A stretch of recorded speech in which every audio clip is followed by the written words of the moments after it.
Hola familias, bueno pues vamos a resolver nuestro test de autismo, un nuevo test de autismo, creo que es el tercero ya que hacemos. En Twitter, recordad, el tic que aparece una vez habéis respondido a alguna de las encuestas no señala la respuesta correcta, señala que es esa vuestra elección. Y cuando termina la encuesta, la que se marca en azul no señala la respuesta correcta tampoco, señala la respuesta de la mayoría de las personas. Por eso hay que resolverlo posteriormente. Venga, vamos allá. ¿Sabes de autismo? Vamos a comprobarlo. La primera pregunta era: ¿qué proceso o procesos dificultan las conductas asertivas en personas autistas? A, teoría de la mente; B, pensamiento dicotómico; C, A y B son correctas; D, ninguna es correcta. La respuesta acertada es la C, A y B son correctas. Tanto teoría de la mente como pensamiento dicotómico son de los procesos que más dificultan la implementación de conductas asertivas en personas en el espectro.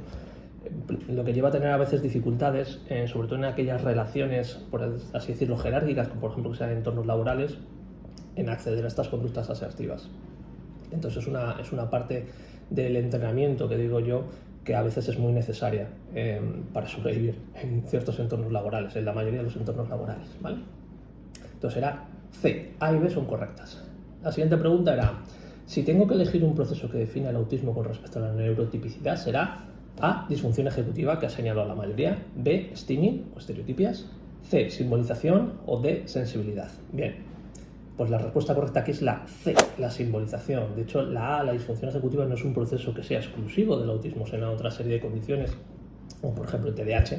Por lo tanto, no podría ser una que defina la diferencia entre la neurotipicidad y el autismo. El steaming y las estereotipias tampoco son exclusivas. Y la sensibilidad tampoco lo es. En cambio, todo lo que tiene que ver con el procesamiento simbólico es un proceso que es casi exclusivo de personas en el espectro y que define muy bien la diferencia entre personas neurotípicas y personas autistas. Entonces la correcta sería la C. La tercera: la presentación del autismo en mujeres difiere de los hombres. A, en sintomatología; B, en procesos; C, A y B son correctas; D, en edad de aparición. La mayoría ha notado que A y B son correctas y es incorrecto. La presentación difiere de los hombres en la sintomatología, pero no en los procesos. Los procesos son exactamente los mismos, tanto en hombres como en mujeres como en personas no binarias. Pero en la sintomatología, la expresión de las dificultades en la interacción con el entorno, la diferencia está en la sintomatología. Los procesos son exactamente los mismos. Aquí ha fallado la mayoría de la gente, muy poca gente ha acertado, solo un 10%. Interesante. Venga, en autismo este va con trampa, ¿eh? Se da preferencia por información de tipo A, dinámica; B, visual; C, estática; D, acústica. La mayoría de la gente, y de hecho creo que toda la encuesta es la que ha tenido el mayor porcentaje, un 84,1 si no me equivoco, ha señalado la visual. Pero no es la visual, hay una preferencia más importante que la visual, y es que sea estática. Lo visual, si no es estático, tampoco es efectivo. Lo más importante es que sea estática, es decir, que permanezca. Puede ser una información, por ejemplo, de tipo sonoro. Una alarma, por ejemplo, que suene siempre en determinado momento, sirve como un mecanismo de anticipación mucho más importante que algo visual que aparece, por ejemplo, y desaparece. Le mostramos algún peque y luego se lo quitamos. Sería muchísimo más importante que fuese estático, que la información fuese estática independientemente del sistema que utilicemos.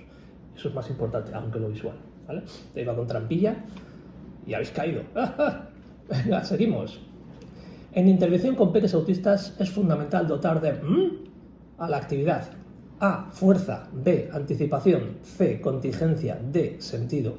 Sí es cierto que hay que anticipar la actividad, pero es mucho más importante el concepto del sentido de la actividad. Las personas peques en el espectro son personas hiperrealistas y necesitan que todo lo que se haga tenga un sentido en el momento en el que se hace, no para el futuro y después, no, en ese momento tiene que tener un sentido. Las actividades tienen que ser lógicas, tienen que llevar a algún sitio. Entonces, es más importante, aunque la anticipación, dotar de sentido a las actividades, ¿vale? También va con trampita. Y habéis caído.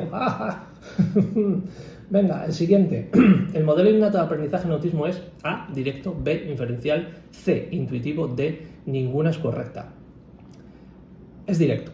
Es el aprendizaje, el modelo innato de aprendizaje de las personas en el espectro, y continúo un poco con lo que os decía anteriormente del sentido de las actividades, es directo, y por eso muchas de los aprendizajes que tienen que ver con las habilidades sociales, que se aprenden de manera inferencialmente, es decir, captando de diversas situaciones, no en un contexto exclusivo de aprendizaje, sino más espontáneo, hay más dificultades en autismo. Por lo tanto, directo A era la respuesta correcta y acertado un 38,7. Esta ha sido difícil, ¿eh? Venga, vamos con la siguiente, que era un poquito más fácil. El nivel mínimo de simbolización es A, fotografía, B, pictograma, C, lenguaje escrito, D, objeto real. El nivel mínimo, es decir, lo menos simbólico que hay, es lo real. Lo más simbólico que hay son las ultra meta representaciones del lenguaje. Por supuesto, el objeto real D es la opción acertada y acerta un 45%, pero mucha gente curiosamente pone el pictograma, y el pictograma es un nivel de simbolización muy alto. Primero van los objetos reales, las miniaturas quizás, las fotografías, ahí tenemos 3 dimensiones, después pasamos a las 2 dimensiones, pero una representación real, que es la fotografía, ¿de acuerdo? Y luego pasamos ya a la parte de dibujos, pictogramas, antes de llegar al lenguaje. El pictograma es un nivel muy elevado de simbolización, aunque parezca, no, pero es que es un dibujo muy simple, pues aún peor, cuanto más simple lo pongas, más nivel de simbolización es, porque además creas un prototipo. Y luego había una pregunta sobre prototipos, la siguiente, ¿de acuerdo? Entonces, mucho cuidado con esto. Por supuesto, la respuesta correcta era la D, objeto real. A este respecto, a nivel de simbolización, las personas en el espectro tienen dificultades en la creación de amalgamas, que responden un 16%, B, prototipos, C, realidades y D, variedades. La respuesta correcta es la B, prototipos. Las personas en el espectro tienen dificultades en crear un prototipo cambiante y flexible de realidades. Por eso suelen asociar los nombres de las cosas a realidades muy concretas, por este tema de la simbolización. Tenéis un capítulo en mi libro hablando de esto y es súper importante, porque es una cosa que se habla muy poco y se dice muy poco sobre autismo, y es fundamental todo el tema del campo simbólico. Entonces, al tener esa dificultad en los prototipos, pues cuando dicen la taza, pues la taza es esta, no es otra, esta es la taza, eso será otra cosa. No crean un prototipo de cuando tú piensas una taza, un neurotípico por lo general no piensa en una taza en concreto exacto con todos los detalles. Quizás sí, pero puede variar rápidamente. En cambio, una persona en el espectro tiene dificultades para hacer ese proceso. Por lo tanto, los prototipos, la creación de prototipos, que tiene mucho que ver con la complejidad también de la comunicación del lenguaje, puede ser una dificultad para personas en el espectro. Entonces, la respuesta correcta era la B, los prototipos. Venga, siguiente pregunta, la 9, si no me equivoco, sí. Mi teoría sobre la sensibilidad en autismo se denomina hipótesis A, del embudo, B, de Fraser-Crane, C, del tubo o D, del paréntesis. Esta era fácil, simplemente había que echarle una ojeada a la guía autista. Efectivamente, mi teoría sobre la sensibilidad en autismo denomino la hipótesis del embudo. Esto significa que muchas veces en personas en el espectro la saturación sensorial se produce porque no se produce el embudo que producimos las personas neurotípicas en la entrada de la información, y toda esa entrada entra en cascada y se percibe al mismo nivel cognitivo, por así decirlo, y por eso satura. Es decir, las personas neurotípicas también escuchamos todos esos ruidos, pero llega un punto en el que bajamos ese nivel de importancia o hacemos ese embudo para que no entre con toda esa potencia a la conciencia, por así decirlo. Y por eso no nos molesta, por ejemplo, la saturación, tanto la saturación, ¿no? en entornos ruidosos, por ejemplo, porque podemos hacer, nuestro sistema hace ese embudo y las personas en el espectro no consiguen realizar bien esa jerarquización, por así decirlo. ¿Vale? Entonces, la respuesta correcta efectivamente era A, embudo, y acertado un 75% casi. Venga. Y luego, tenemos la siguiente pregunta, que es, el autismo, el estilo de procesamiento es A, de concreto a inconcreto. B, de inconcreto a concreto. C, A y D son, aquí me he equivocado, he puesto correctas, no, A y C son correctas y D en paralelo, y aquí ya me meto ya en otra cosa. La respuesta correcta es de concreto a inconcreto, precisamente por esto mismo, por esa dificultad de crear esos prototipos. Necesitan de una realidad muy concreta para después ir haciendo la variedad.